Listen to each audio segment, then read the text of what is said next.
Hi hello வணக்கம் மக்களே. இந்த வீடியோவை ஸ்பான்சர் பண்ணுறது நம்ம எஜுக்வெஸ்ட். அவங்கள நீங்கள் பயன்படுத்தி உங்களுக்கு தேவையான நாலேஜை நீங்கள் டெவலப் பண்ணிக்கலாம். வாங்க வீடியோக்குள்ளே போகலாம்.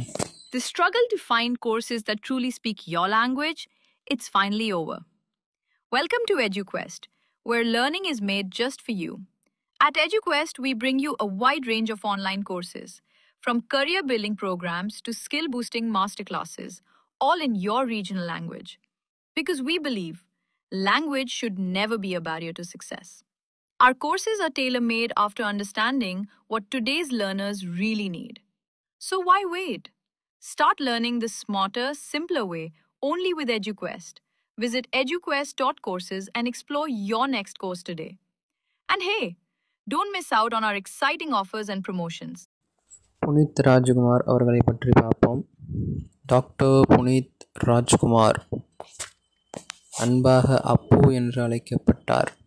கன்னட சினிமாவில் பணியாற்றிய ஒரு இந்திய நடிகர், பின்னணி பாடகர், திரைப்பட தயாரிப்பாளர், தொலைக்காட்சி தொகுப்பாளர் மற்றும் கொடையாளர் ஆவார். அவர் புகழ்பெற்ற நடிகரும் மேட்னி ஐடல் டாக்டர் ராஜ்குமாரின் இளைய மகன். கன்னட சினிமாவில் மிகவும் பிரபலமான நடிகர்களில் ஒருவர். அவர் 32 திரைப்படங்கள் கதாநாயகனாக தோன்றினார்.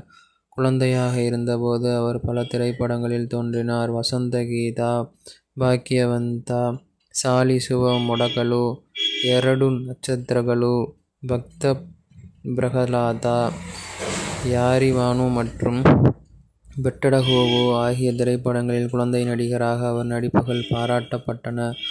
பெட்டடகோவு படத்தில் ராமு என்ற கதாபாத்திரத்திற்காக சிறந்த குழந்தை கலைஞருக்கான தேசிய திரைப்பட விருதை வென்றார். தனிப்பட்ட வாழ்க்கை. புனித் மார்ச் 17, 1975 அன்று சென்னையில் மாட்டினி நட்சத்திரமான டாக்டர் ராஜ்குமார் மற்றும் பர்வதம்மா ராஜ்குமார் ஆகியோருக்கு பிறந்தார். அவர் அவர்களின் 5வது மற்றும் இளைய குழந்தை. புனித் 6 வயதாக இருந்தபோது அவரது குடும்பம் மைசூருக்கு குடிபெயர்ந்தது. அவரது தந்தை அவரையும் அவரது சகோதரி பூர்ணிமாவையும் தனது படப்பிடிப்பிற்கு அழைத்து வந்தார். அவருக்கு 10 வயது வரை அவரது மூத்த சகோதரர்களான சிவராஜ்குமார் மற்றும் ராகவேந்திர ராஜ்குமார் ஆகியோரும் தொழில்முறை நடிகர்கள். புனித் சிக்மங்களூரை சேர்ந்த அஸ்வினி ரேவந்தை டிசம்பர் 1, 1999 அன்று மணந்தார். அவர்கள் ஒரு பொதுவான நண்பர் மூலம் சந்தித்தனர். அவர்களுக்கு திருத்தி மற்றும் வந்திதா என்ற 2 மகள்கள் உள்ளனர்.